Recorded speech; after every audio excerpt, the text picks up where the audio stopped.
24 years before the Battle of Yavin, Count Dooku announced the formation of the Confederacy of Independent Systems, a separatist government that intended to break away from the Galactic Republic. It's a story we all know well. Most of us are also aware that the Separatists had their share of legitimate grievances. The Republic was deeply corrupt and rapidly becoming an empire. It had also exploited the Outer Rim for thousands of years. With that last point in mind, you might consider it odd that a movement like the CIS hadn't been attempted before by the disaffected worlds of the Rim. Here's the thing though, separatism didn't start with Count Dooku. In this video, we're going to explore the long and bloody history of separatism in the Old Republic.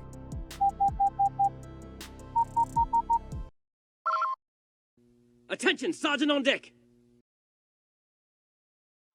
The Republic began as a voluntary association of core worlds, but it quickly expanded far beyond that.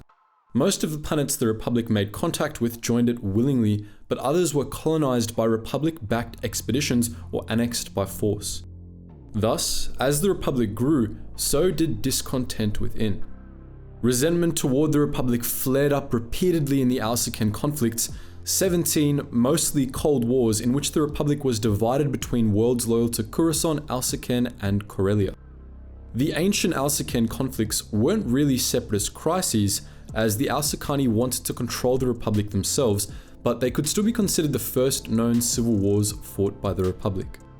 Other worlds or sectors in the ancient Republic harbored resentment toward the galactic government but rarely acted on it.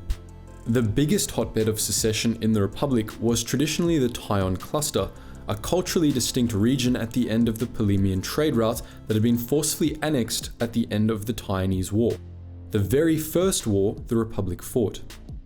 As far as we know, the Tyon Cluster never seceded on its own. At first, it was too weak from the Tynese Wars to do so, and later it was too interdependent with the Republic. Still, the Tynese were always quick to side with the Alsakani during the Alsaken conflicts, and they developed a nasty habit of siding with the Sith later in the Republic's history. The Tyon Cluster also had the distinction of being the very first sector to join the CIS, as well as the site of the Raxus Address, the speech in which Dooku declared the Confederacy's formation. The Confederacy's capital, Raxus Secundus, lay within the cluster. Other worlds with known separatist histories included Sereno and Ciutric IV, two wealthy, human-dominated worlds on the Outer Hydian Way. Sereno and Ciutric were originally settled by humans looking to live without the Republic meddling in their affairs, and even though they voluntarily joined the Republic, powerful figures on both worlds routinely condemned that choice. Sereno and Ciutric IV were also early members of the CIS, which is unsurprising since Sereno was Count Dooku's homeworld. None of the systems we just mentioned actively tried to separate from the Republic before the Clone Wars, however, so they can't really be considered Old Republic separatists. There are other systems that can, however. The most infamous case of Old Republic separatism was that of the Kanz sector. In the millennia before the Old Sith Wars, a colony of near-human core welders had left the Republic, disgusted by what they saw as corruption and societal impurity. They settled on remote Argazda, where they diverged into their own species and, for centuries, lived in peace. Then, in the 4000s BBY, Argazda came under attack from a species of slavers called the Erisi. In around 4200 BBY, the Argazdans requested admittance into the Republic and military aid against the Erisi. At the time, Argazda was quite far from the borders of the Republic, but due to the Argazdans' near-human ancestry, they were incorporated into the Kanz sector. The Republic Navy was sent in to protect Argazda from the Erisi, while the Argazdans built up their own military forces. Despite this, the Argazdans still hated the Republic. They were deeply religious and intensely puritanical, and their time in the Republic only worsened their hatred for what they considered a government antithetical to their beliefs. These anti-Republic elements of Argazdan society found a leader in the form of Provisional Governor Mariel, a militarist and religious fundamentalist. In 3970 BBY, while the Republic was busy worrying about the Mandalorian Wars, Miriel declared the secession of the Kanz Disorder, which he renamed the Argazdan Redoubt, the sovereign territory of Argazda. What followed was a series of brutal conflicts known as the Kanz Disorders. Ever since joining the Republic, the Argazdans had been constructing a massive defense fleet, and after the secession, the Maralites seized complete control of it, massacring loyalist Argazdans and driving the Republic Navy out of the sector. The Maralites then proceeded to exterminate the Arisi and establish military control of the self-proclaimed Argazdan Redoubt, conquering Amaltana, Lord, and a number of other worlds. The Marilite regime was totalitarian and bloody, enforcing the religious beliefs of the Argazdans on the entire sector. The Maralites were ruthless to all who defied them.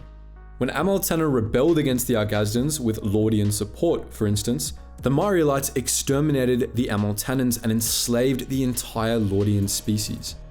The Lordians were forbidden by law from speaking to each other on pain of death and ended up having to create a subtle language of postures, gestures, and other non-verbal forms of communication.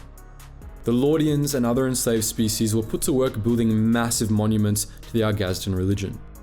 All told, 500 million Lordians died during the Kanz Disorders, just a fraction of the 5 billion innocents murdered by the Marialite regime.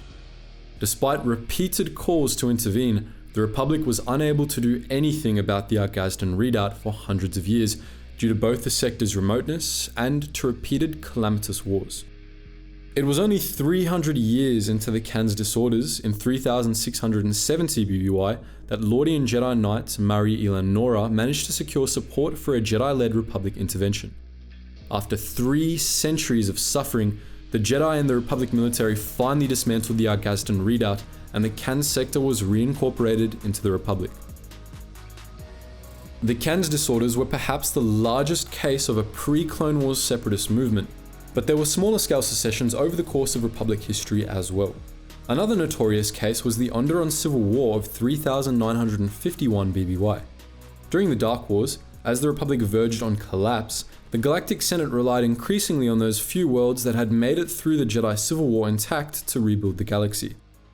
Onderon, in particular, was a cornerstone of Republic rebuilding efforts, since its aggressive flora and fauna were perfect for seeding dead worlds in reconstruction projects. Queen Talia of Onderon was completely on board with all of this, but many Onderonians resented how much the Republic was taking from their world. General Vaklu, Queen Talia's cousin, was among them.